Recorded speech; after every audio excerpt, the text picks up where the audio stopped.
macam mana lah Syekh punya kerja. Macam ni macam ni je lah. Yang ni je.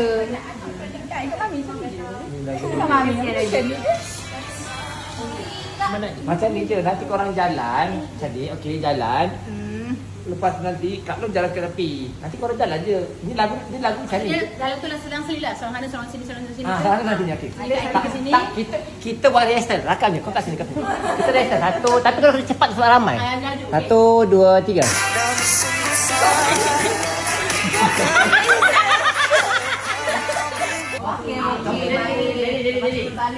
Memang betul semua kena kiri kanan. Ya, sekarang ni. Faham lah.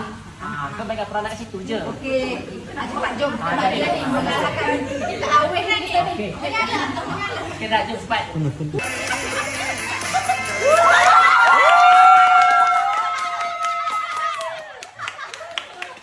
Okey, naikkan. Kalau dah berapa? Kalau dah berapa je tu. Tengok dah ni. Tahu ni. Ulang. Nampak tak ni? Tengok ni.